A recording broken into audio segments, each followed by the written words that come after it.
Good evening, and thank you for joining us on this Thursday night. We begin tonight with a crisis at the southern border. The clock is ticking as the pandemic-era rule known as Title 42 is set to expire in a matter of hours. The Border Patrol chief telling CBS News tonight 60,000 migrants are waiting near the U.S. Mexico border in hopes of seeking asylum once the deadline passes. U.S. Customs and Border Protection say they are beyond capacity from California to Texas and are currently holding around 25,000 migrants at its facilities. And we've just learned from an administration official that thousands of migrants were expelled today, some flown out of the U.S. We have team coverage of this fast-moving story, which has significant impact on not only border states, but the entire country. CBS's Manuel Bojorquez will start us off tonight from El Paso, Texas. Good evening, Manuel. Good evening, Nora. Behind me is one spot along the border where migrants, some of them, have managed to make their way to the northern side and turn themselves in to Border Patrol agents. As he mentioned, the Border Patrol chief told us he's aware of 60,000 migrants on the other side in northern Mexico, but he says they're prepared for whatever decisions they might make.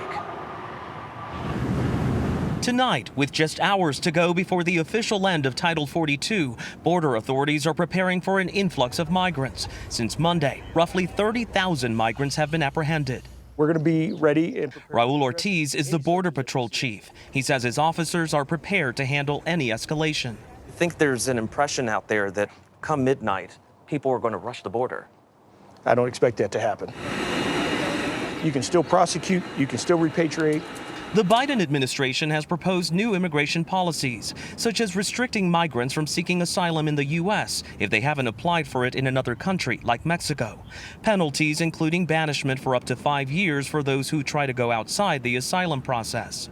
Those who are allowed to seek asylum here would be tracked by GPS and have home curfews. People who cross our border unlawfully and without a legal basis to remain will be promptly processed and removed. Still, Republican critics say the administration's immigration plans are not enough. President Biden and his administration have laid out the welcome mat, and that's why there has been absolutely no deterrence. Along other stretches of the Texas border, those processed continue their journey into the U.S. CBS's Nicole Skanga is there. Here in Brownsville, migrants are dropped off by U.S. Border Patrol officials after screening. They're processed at this city welcome center, given a meal, some clothing, and limited instructions. Still, many of them penniless and without a ticket to their next destination. Does she have money to buy a ticket? The debate goes well beyond the southern border.